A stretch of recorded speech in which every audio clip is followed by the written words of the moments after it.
My name is Riley, and I'm 31 years old. I live in a quiet brownstone near Prospect Park in Brooklyn, New York, where tree-lined streets hum with the rhythm of early joggers and jazz drifting from corner cafes. My mornings begin with a strong cup of black tea, a few sketches in my design notebook by the window, and a short bike ride through the park trails. I work as a landscape architect specializing in urban green renewal projects, transforming neglected lots into thriving community gardens and designing public spaces that bring nature back into the city. Life has a strange way of staying quiet until one detail, a whisper, really upends everything. For me, that whisper came through a voicemail. It was from my cousin, casual and flat. "Hey, did you know your grandmother's house is being cleared out next weekend? Your sister's moving in." Click. No warning. I listened to it again. Then again. I wasn't sure if I'd heard it wrong or if I was just hoping I had. That house, the one on Glenridge Lane, wasn't just real estate. It was the smell of cinnamon and mothballs. It was the clatter of teacups on mismatched saucers. It was where I learned how to braid my hair sitting on her floral couch while she hummed church hymns under her breath. It was home. And now Nicole was moving in without a conversation, without a text, without even an FYI. My confusion bubbled up into a quiet ache. I called my mother. Her voice on the other end was casual, like we were talking about dinner plans. "Yes, honey, Nicole's taking the house. It's what your grandmother wanted. She left it to her in the will." I stood still in the middle of my kitchen, the tea cooling in my hand. "She's starting a family, Riley. You have your career in New York. It just makes sense. It just makes sense." The words echoed in my ears as I stared out the window, watching the wind move through the branches, like it was trying to make sense of my thoughts. I wanted to scream, but instead I whispered, "Did she forget about me?" I didn't ask Mom that question out loud. I couldn't, because I already feared the answer. That maybe somewhere along the line I had quietly been written out of the story. The following week at work, I was a mess. I couldn't focus. I overwatered a client's rooftop garden and nearly tripped over a roll of irrigation hose. I blamed it on stress. I told my coworker I had spring fever.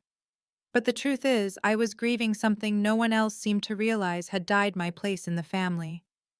The email from the lawyer came on a Thursday morning, its subject line as sterile as a tax form estate resolution, Margaret Ellison.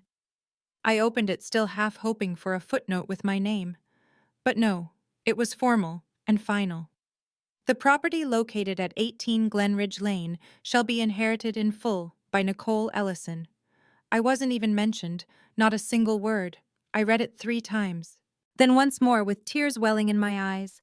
I wasn't expecting riches. I wasn't looking for furniture or silverware. I just thought maybe there'd be a note, a letter, a message that said, "I thought of you too." But there was nothing. The part that stung the most, Nicole hadn't reached out. Not a call, not a text, not even a badly worded email. She just accepted it, no questions, no guilt. As if it was natural, as if I wasn't supposed to feel anything about it. I sat on the fire escape that night, Brooklyn lights pulsing below me like stars too tired to shine. My tea had long gone cold, forgotten on the windowsill. I stared out over the street, replaying childhood moments with Grandma, like old film reels, the time she let me plant tulips in the front yard, the way she always saved the corner piece of apple pie for me, her gentle laugh when I forgot the lyrics to "You Are My Sunshine." Was that just nostalgia tricking me into thinking we were closer than we were? I couldn't help but ask myself the question I now pose to you. Share your thoughts on Nicole's decision. Was she being unfair or simply protecting herself after years of emotional distance?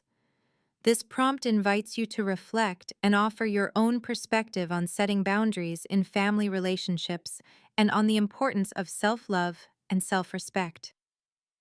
Drop your location and what time it is where you're reading this. Thank you for listening to Nicole's story. Don't forget to share your thoughts and stay tuned for more honest and meaningful stories.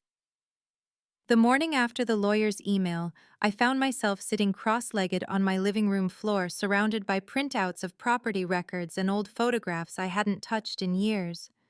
There was something desperate in the way I combed through them, like I could rewrite a legacy with enough paper and proof. That house. Grandma's house was more than a family asset. It was a symbol of something I didn't even know I was clinging to belonging. I called Nicole.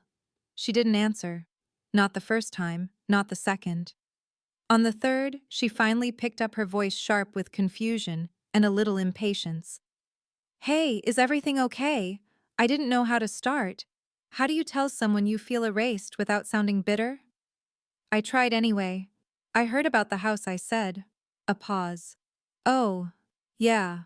Another pause, heavier. Mom said you might be upset. Upset? I laughed short and dry. Nicole, I wasn't even told. I had to hear it from a cousin like it was gossip. She sighed. Look, Grandma made her decision. It's in the will. That's not the point, I said. I'm not contesting the will. I'm asking why no one thought it mattered to talk to me about it.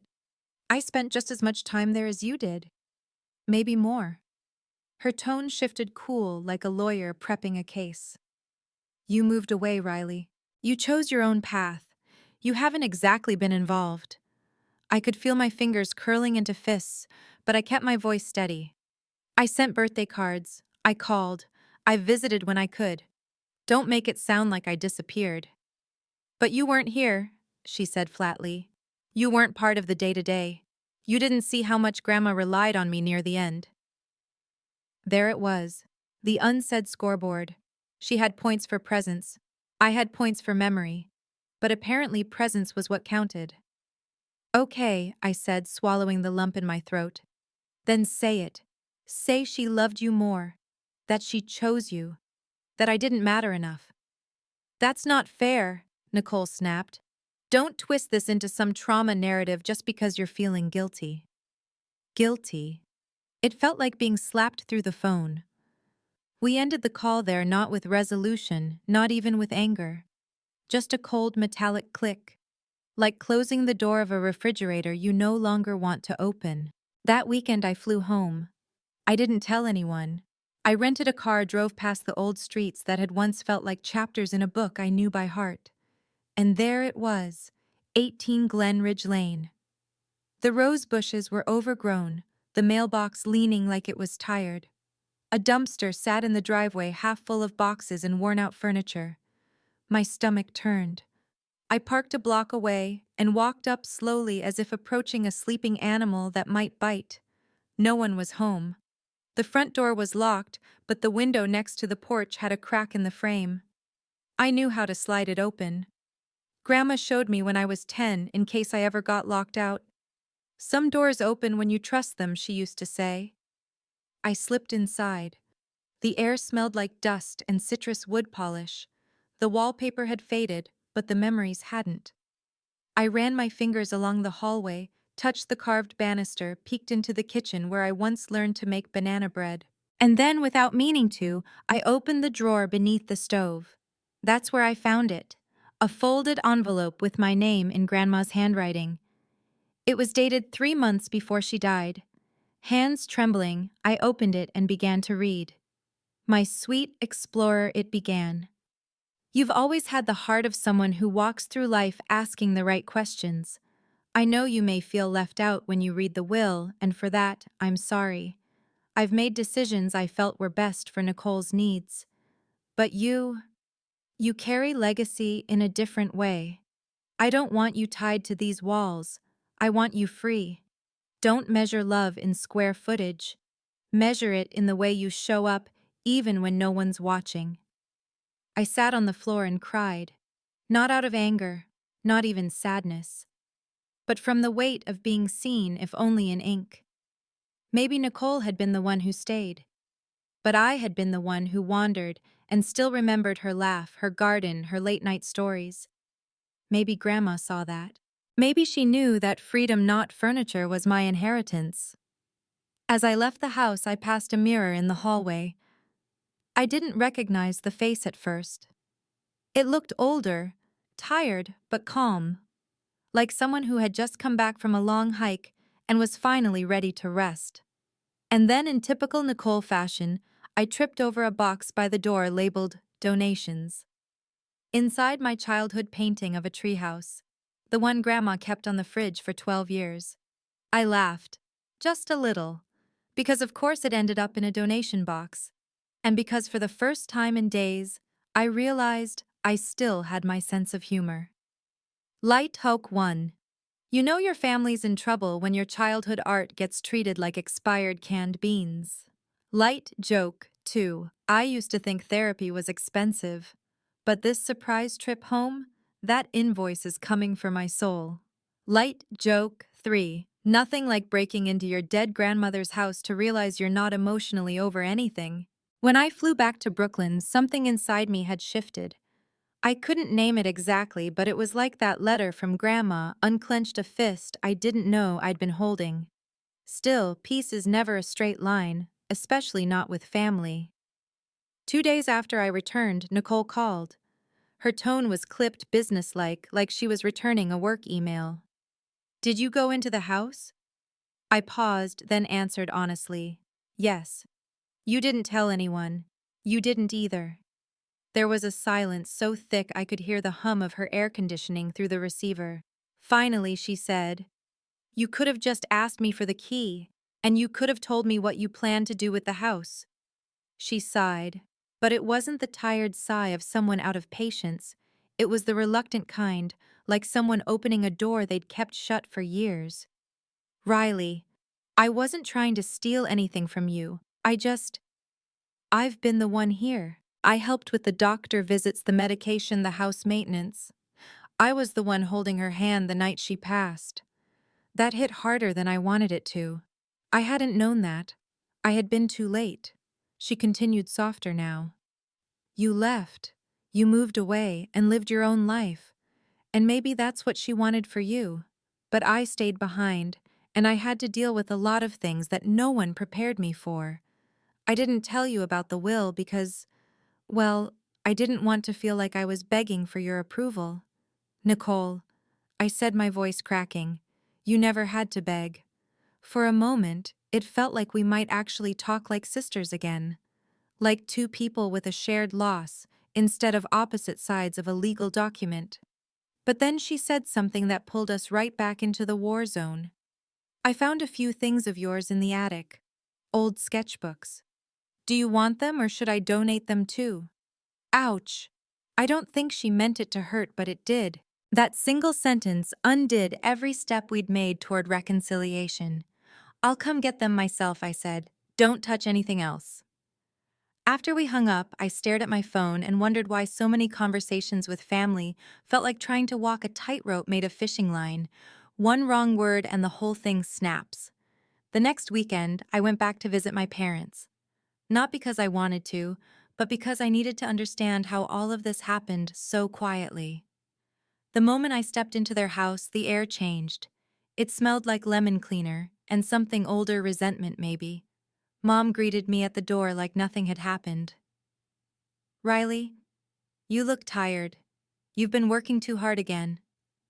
Dad was watching baseball unmoved by my arrival. I sat down at the kitchen table, the one with the scratch mark I made in 8th grade, when I accidentally slammed a textbook on it after failing a science quiz. I want to talk about the house, I said.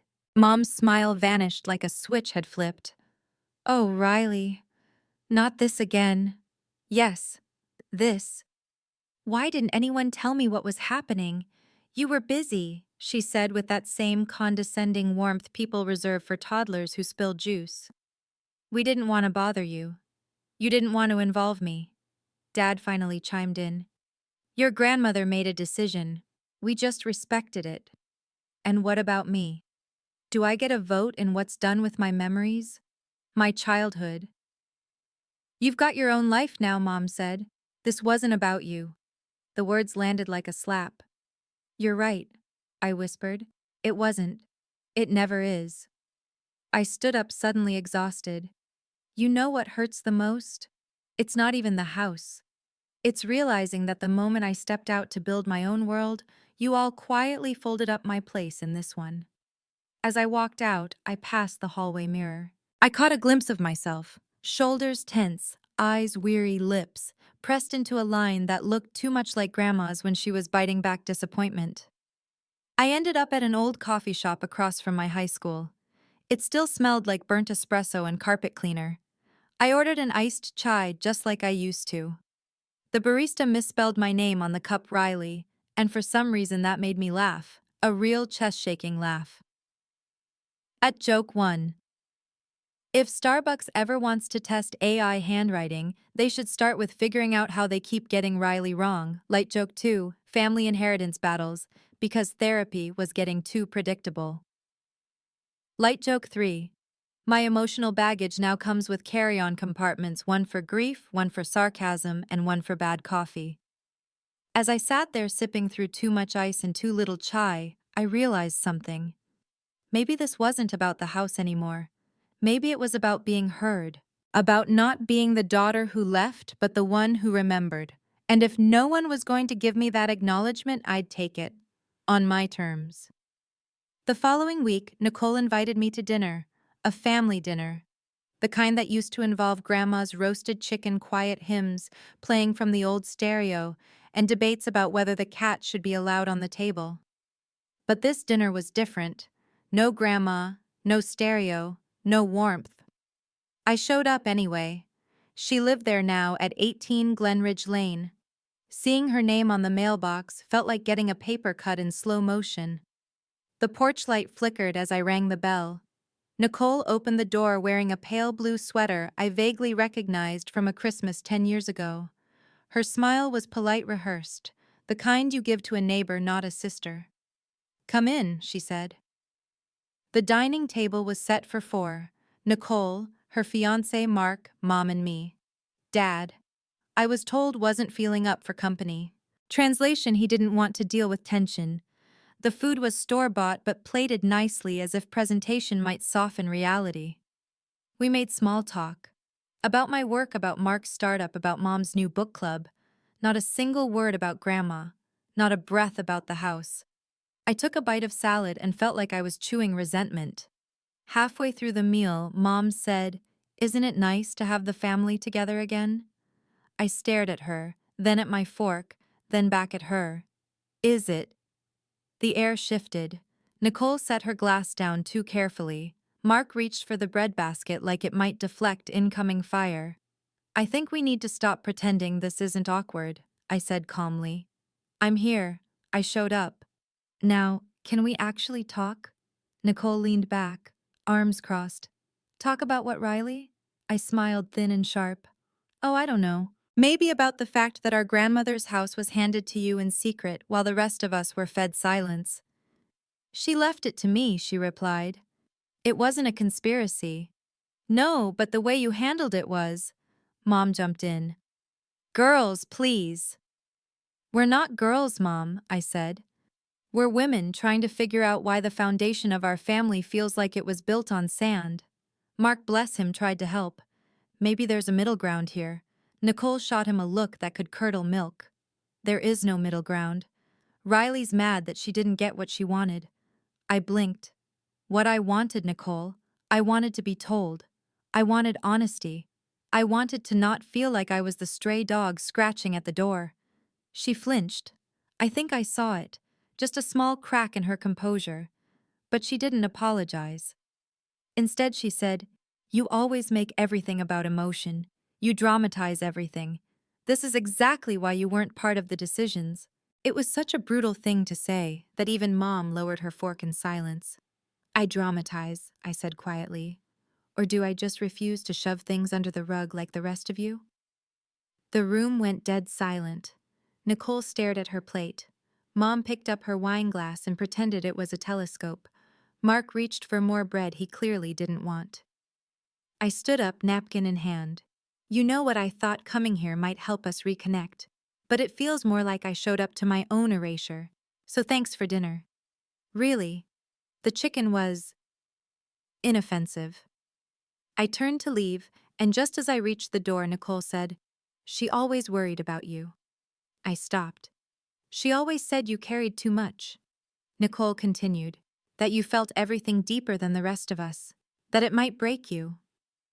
I turned back slowly. Why didn't she tell me that I asked? Nicole shrugged, but her eyes were glassy. Maybe she didn't want you to carry that too. I didn't know what to say. For the first time since this mess began, I felt like we were standing in the same storm, even if on different shores. I found your sketchbook, she added. The one with the rooftop garden plans. Grandma kept it in her room. She showed it to her hospice nurse. My throat tightened. Really? Nicole nodded. She was proud of you. Silence again, but this time it was softer. Less like a slap, more like a pause in a long song. Light joke 1. The chicken may have been bland, but the drama Michelin-starred. Light joke 2. I came for dinner and accidentally got served a therapy session with a side of resentment. Light joke 3. Nothing says family bonding like digging up emotional landmines between bites of Caesar salad. I didn't stay long after that. I said goodbye, hugged Mom, who finally whispered, "I'm sorry," nodded at Mark, who looked relieved, and gave Nicole a long look before walking out. Not anger, not pity, just recognition. We were both hurting. We were just doing it in very different ways. 2 days later, I got a knock on my apartment door just after sunset. It was strange no one ever just dropped by in Brooklyn. I opened it to find an elderly woman with a weathered wool coat, a canvas bag slung over one shoulder, and a familiar twinkle in her eye. "Riley Ellison?" she asked. "I hope I'm not disturbing you. I used to live next to your grandmother." Her name was Mrs. Gladys Fenwick, and she smelled like lavender soap and mothballs. I invited her in more out of instinct than clarity. We sat in my kitchen drinking lukewarm chamomile tea because I'd run out of anything stronger. I heard about the house, she said, fingers wrapped around her mug like she was cradling memory. "And I figured it was time you knew a few things." I raised an eyebrow. "What things?" She leaned in, eyes gleaming with some mischief only the very old can get away with. "Your grandmother told me everything, dear. About you and Nicole. About the will. About her regrets." The word regrets made my spine stiffen. She felt stuck. Gladys continued. "She worried that if she left the house to you, Nicole would take it as a rejection. But if she gave it to Nicole, you might feel forgotten. She told me Riley's the one who sees the world like I do, but Nicole's the one who stayed." I let those words sit in the air, heavy and kind all at once. "She used to talk about your letters," Gladys added. "Said they were the highlight of her week. Said you wrote like the world still had magic in it." I blinked, caught off guard by the sudden rush of warmth and grief. "She wanted to give you something else," Gladys said, reaching into her bag. "She just didn't have time." She pulled out a small wooden box. Simple, polished, the kind Grandma used to store sewing supplies or loose photographs. "She asked me to hold on to it until I saw you again. She didn't know if she'd get the chance." My hands trembled as I lifted the lid. Inside were a few items: a bundle of dried lavender wrapped in twine, a delicate locket with a pressed daisy inside, and a stack of handwritten letters, all addressed to me. I opened the top letter and read the first line. "To my dear, wild-hearted girl." I didn't cry right away. I didn't even breathe. I just sat there staring at her handwriting, her loops and slants so familiar they felt like a lullaby. "She wrote those in the last few weeks," Gladys said gently. "She wanted you to know she was thinking of you every day. It was too much. Too beautiful, too painful, too late." I read 3 letters that night, each one a tapestry of stories, advice, confessions. She wrote about how she hated the hospice food, how much she missed Grandpa's jazz records, and how proud she was of the community garden I designed in Brooklyn. "You've built more roots than you realize," she wrote, "even if they're not in soil." That line made me sob. Light joke 1. I always thought therapy would come with a copay, not a ghost-written letter from beyond the grave. Light joke 2. Apparently, my grandmother was writing novels in secret. Someone get her a posthumous book deal. Light joke 3. Nothing like a 92-year-old neighbor showing up with emotional cargo to ruin your productivity streak.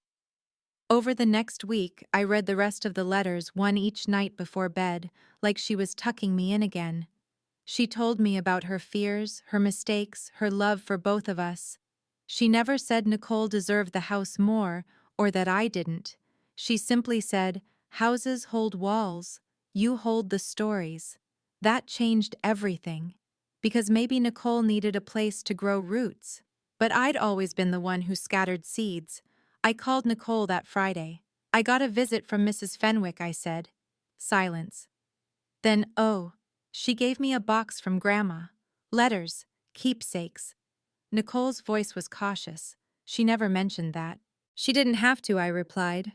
"I think she knew how to say goodbye in her own way." A long pause. "Riley, I didn't mean to push you out. I really didn't. I know I said. And this time I meant it. We weren't friends. Not yet. But we were perhaps two women standing on the same porch, finally realizing there was room enough to knock on each other's door." That night I opened the last letter.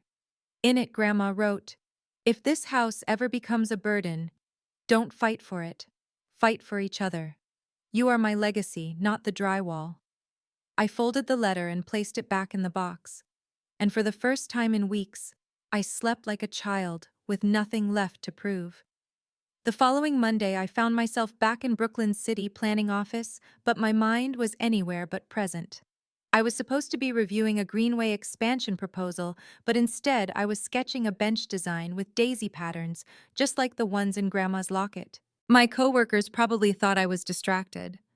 The truth, I was holding on to something soft and unspoken, like a thread tying me back to her, still fresh from those letters. By lunch, I couldn't sit still. I stepped out, wandered through Carroll Gardens, and ended up at a little antique bookstore where Grandma used to take me whenever she visited. I stood in the poetry aisle and found one of her favorites, Mary Oliver. I flipped open to a page, read one line, and closed it again. My throat tightened. When I walked back outside, I called Nicole. "Hey," I said. She sounded surprised. "Hey, everything okay? I want to come by," I said. "Not to fight, just to talk. Maybe go through some of Grandma's old things together." There was a beat of hesitation. Then she said, "Yeah, I'd like that." So I booked another ticket and flew back that weekend. The house was different now. The furniture had shifted. There were new curtains in the living room, and Nicole had repainted the hallway a soft moss green. It should have felt like trespassing, but oddly, it didn't. It felt like something in between, like visiting a dream I used to live in. Nicole greeted me with a cautious smile. "You hungry?" We ended up making tea in Grandma's old kitchen. Not much had changed there, same chipped mugs, same creaky cabinet hinges. It was like time bent backward just enough to let us slip into an easier rhythm. We sat at the table and opened a box of photographs. Some were familiar birthdays, holidays, moments frozen in time. Others were new to me, like a Polaroid of Nicole, barely 18, helping Grandma hang laundry in the backyard.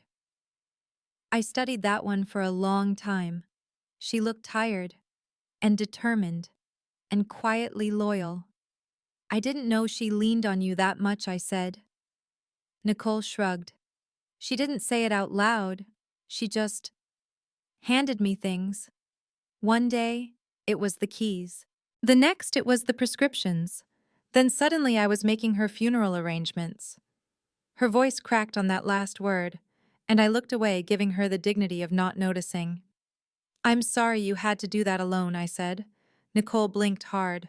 "I'm sorry I didn't include you. I was so caught up in holding everything together, I forgot you might want to hold something too." That was the closest we'd come to an apology, and it was enough. We kept going through the boxes. At one point, I found a dried bundle of lavender tucked into a glass jar. Nicole smiled when she saw it. She put that in her closet every spring, said it kept away moths and bad memories. We both laughed, and for a fleeting moment we were just sisters. No tension, no property, just two women chasing echoes in a house full of ghosts. Light joke 1. We were one pot of tea away from starting a therapy podcast titled inherited grudges, and herbal remedies. Light joke 2. Sorting through old photos is 40% nostalgia, 30% emotional damage, and 30% wondering why everyone in the 90s looked like they lost a bet with fashion. Light joke 3. Honestly, if emotional breakthroughs were taxed, we'd owe back payments to the IRS by now. Later that night, we stood outside on the back porch. The breeze was light and the scent of honeysuckle drifted through the air. Nicole turned to me and said, "Do you think we'll ever be normal again?" I thought for a moment. No, but maybe we'll be something better. She smiled. I'd like that. Before leaving the next morning, Nicole handed me a small package. Found this in one of Grandma's jewelry boxes, she said. Thought you should have it. I opened it in the cab, a silver pendant engraved with the word rooted. Tears welled up again, but this time they felt warm. Healing. Like water finding a dry place. When I returned to Brooklyn, I wore the pendant like armor, not to protect me from the world, but to remind me I came from love, even if it wasn't always tidy or fair. At work, I proposed a new public project, a memorial garden dedicated to elder wisdom and generational healing. My supervisor was stunned. "This is bold, Riley." I just smiled. "It's personal." And as I left the meeting, I whispered under my breath, "Thank you, Grandma, for not just leaving us a house, but leaving us each other." 3 weeks passed. Brooklyn moved on with its usual rhythm: late subways, overheard street arguments about bagel rankings, rain that never quite showed up when forecasted. But something inside me was calmer. I was no longer bracing for every unexpected call or family ambush. It was like the war had ended, and while the rubble still needed clearing, the shelling had stopped. Then one quiet Saturday morning, I got a call from Mom. "Riley, there's something I think you should see," she said, her voice thinner than usual. "It's about Grandma." She didn't explain. Just asked me to come down for a weekend. Against my instincts and honestly my pride, I said yes. When I arrived, the house felt less like a battlefield. Nicole met me at the door without armor. She didn't hug me, but her eyes softened. "Come in," she said. "Mom's already here." They had cleared out the attic. Boxes lined the hallway like centuries of forgotten years. On the dining table sat a single wooden chest I hadn't seen before. It was locked. Mom held a small key. "This was hidden behind the attic insulation," she said. "I don't think Grandma meant to hide it from us. I think she just forgot it was up there." Inside were letters, journals, and receipts from decades past. There was also a smaller box within it, this one holding a simple will, dated 4 years earlier, before the official one. Mom opened it, her hands shaking. "This version, she split the house between you two." My heart skipped. "She changed it later," Mom added. "We don't know why." Nicole and I looked at each other. There wasn't anger on her face, just quiet resignation. "She must have had her reasons," Nicole said. "But it means something, doesn't it?" I asked. "She didn't just choose one of us and forget the other. She struggled with it." Mom nodded. "She loved you both, but she was human. And sometimes humans try to do the right thing and end up breaking hearts instead." We spent the afternoon reading through her journals. Grandma had written daily little things mostly.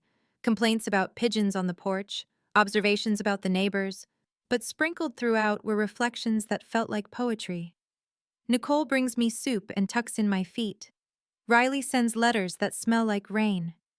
I don't know which kind of love I need more." That one hit me like a wave.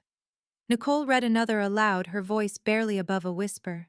"I wish I could tell Riley that just because she left doesn't mean she left my heart." We cried, all of us, not dramatically, not loudly, just tears falling silently like spring rain, cleansing something too long buried. Later, Nicole made coffee, and I wandered into Grandma's bedroom, now repainted and redecorated. But in the back of the closet behind old boxes, I found something unexpected, a dusty wooden crate marked with my name. Inside were my childhood art projects, a dried bouquet I gave her at age 10, and a worn envelope labeled, "For Riley's hardest day." I didn't open it right away. I brought it home with me. That night, I held it for a long time before sliding my finger under the flap. Inside, was a single page. Dear Riley, if you're opening this, it means something heavy is sitting on your chest.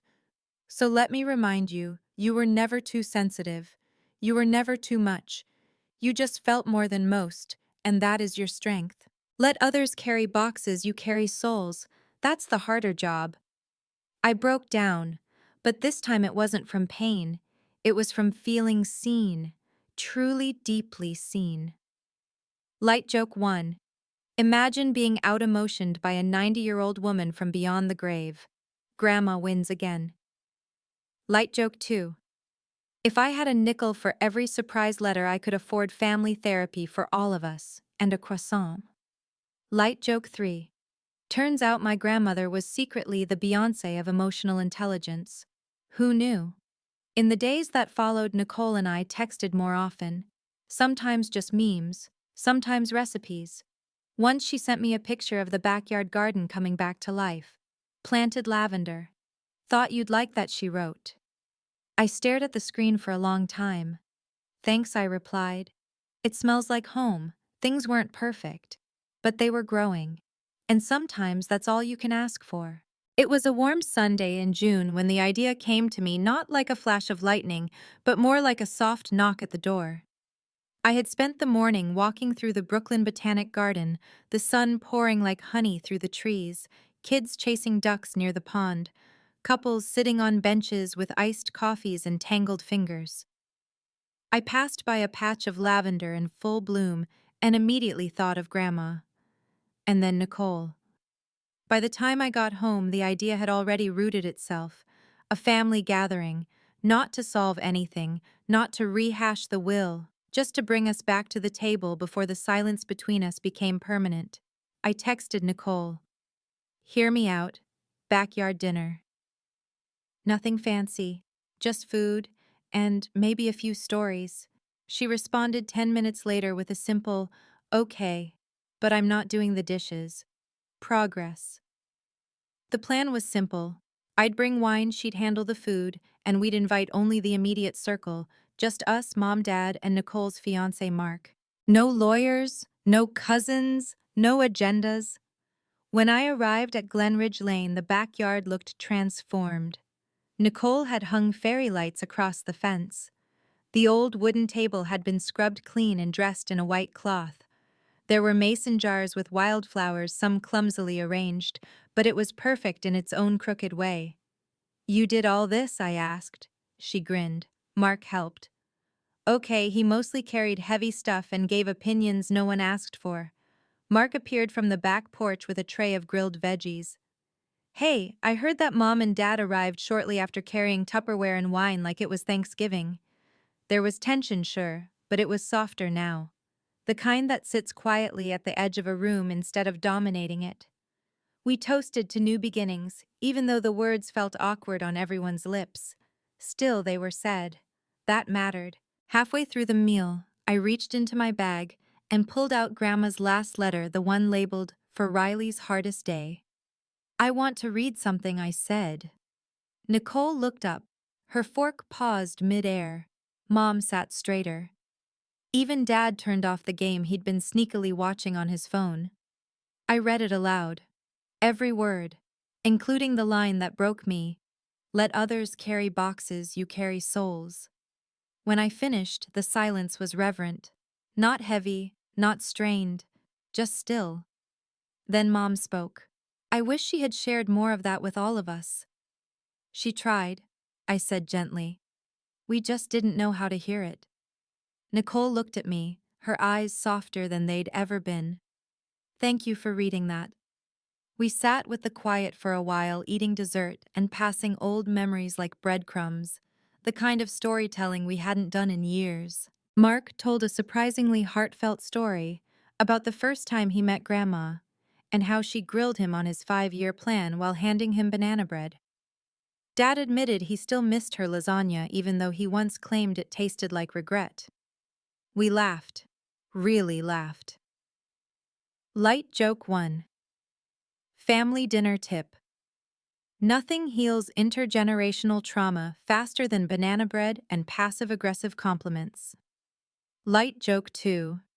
Dad said he missed Grandma's lasagna, and I nearly fell out of my chair because he used to call it culinary betrayal. Light joke 3.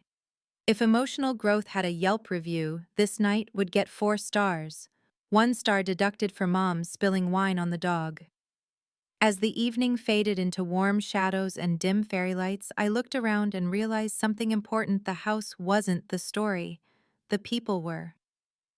Later, Nicole and I stood in the kitchen packing up leftovers and joking about Mom's sudden obsession with gluten-free pasta. "Did you ever feel like you had to choose?" she asked suddenly. "Between what I said, between your own life and being part of this one." I thought for a second. I did, for a long time. But I think maybe that's the mistake.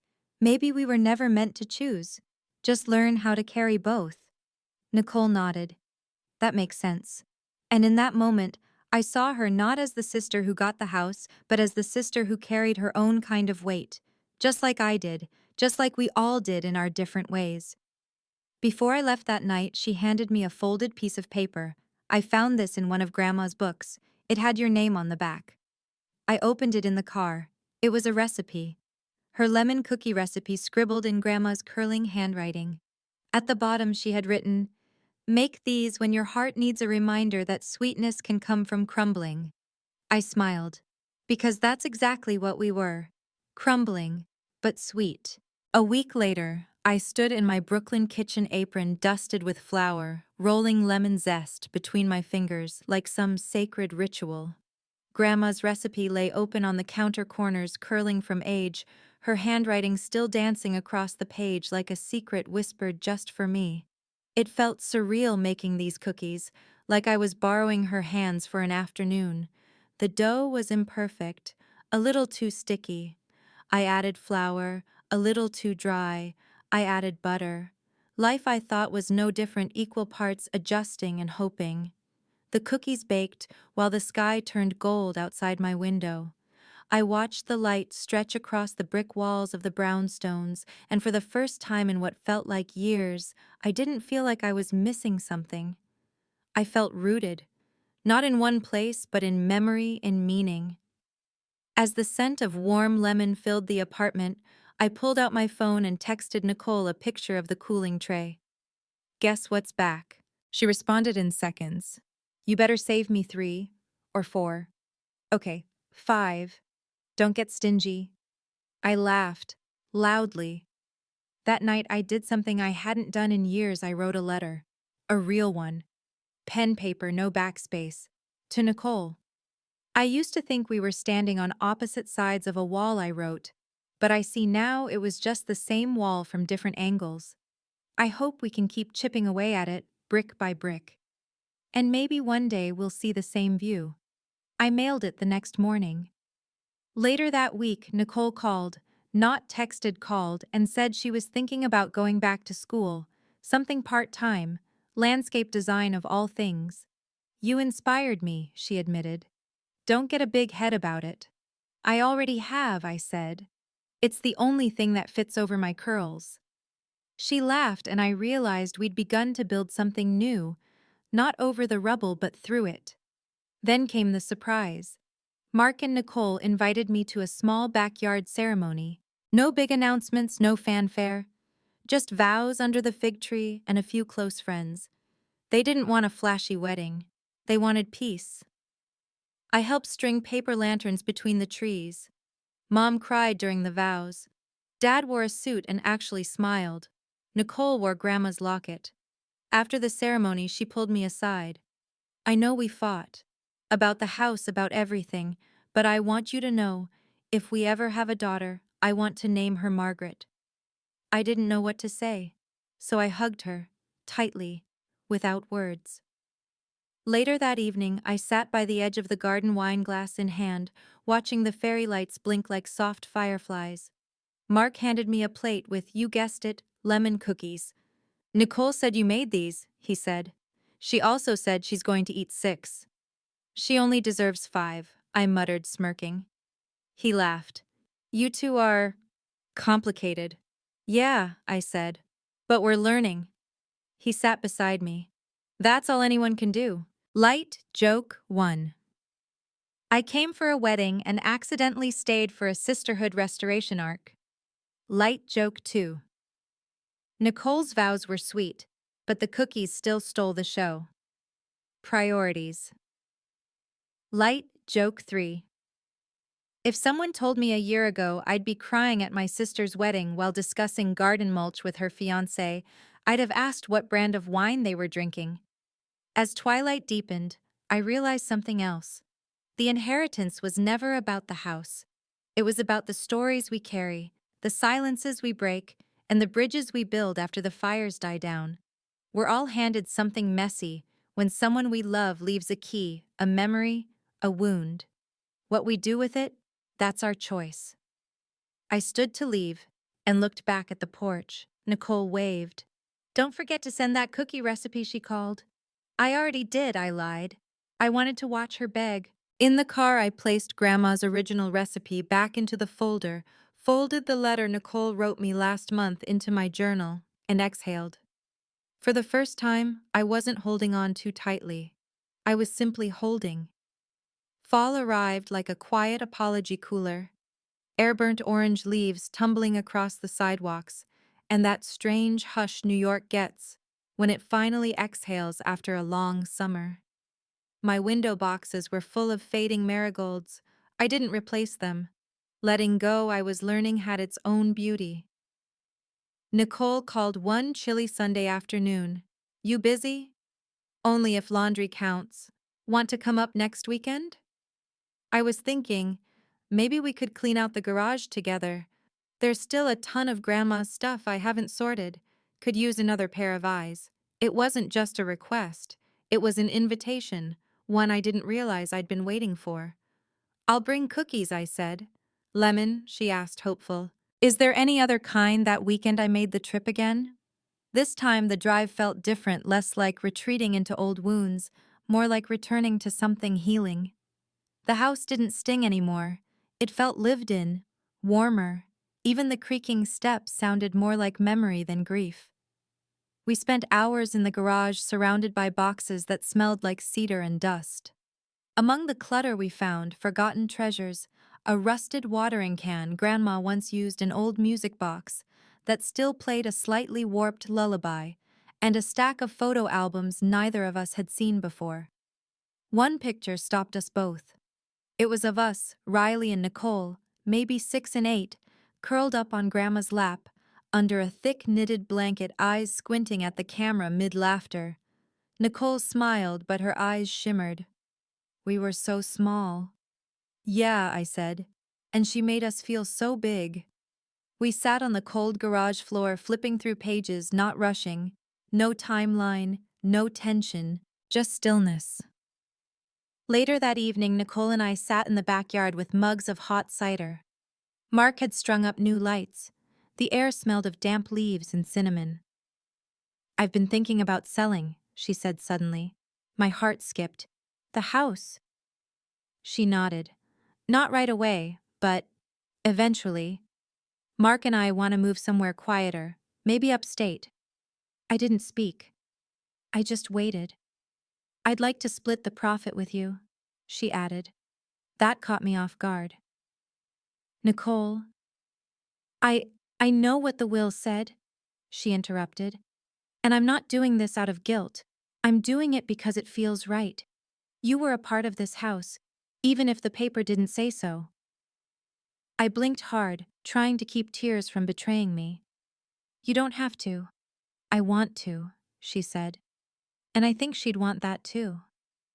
We sat there in the hush of evening cider, steaming hearts, unguarded. Light joke 1. Turns out emotional closure pairs beautifully with cinnamon drinks and low humidity. Light joke 2.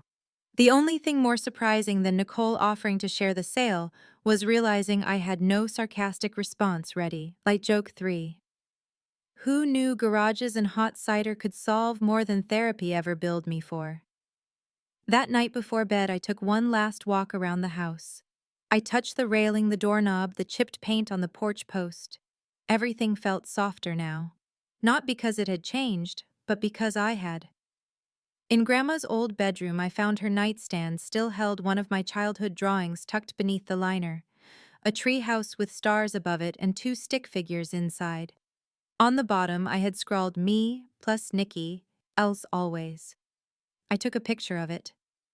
The next morning, Nicole packed me a small box of keepsakes, a crocheted pillow, one of Grandma's teacups, a dried lavender sachet, and at the very bottom, her old gardening gloves. She'd want you to keep growing, Nicole said. I held them to my chest and nodded. No words were needed. When I returned to Brooklyn, I placed the gloves beside my sketchbook. And later that week, I started drawing again, not for a project, not for work, just for me. I designed a garden inspired by everything we'd been through: tangled vines, layered roots, a single bench under a tall tree. I named it the Ellison Garden. I sent the design to Nicole. She replied with one word: perfect. A few weeks later, I submitted it to the city as a proposal for a new public park space. I didn't expect it to go anywhere. But it did. It was approved, funded, set to break ground next spring. And as I stood at the groundbreaking ceremony surrounded by city officials and planners, I wore Grandma's locket. Inside was the pressed daisy, the one that started it all. That night, I stood in my apartment, holding the last letter she ever wrote, the one I had read so many times I could recite it. Don't measure love in square footage, she had written. Measure it in the way you show up even when no one's watching. So I did. And I will, because legacies don't live in attics. They live in gardens, in laughter, in letters, and sometimes, if you're lucky, in lemon cookies. Thank you for listening to Nicole's story. Don't forget to share your thoughts and stay tuned for more honest and meaningful stories.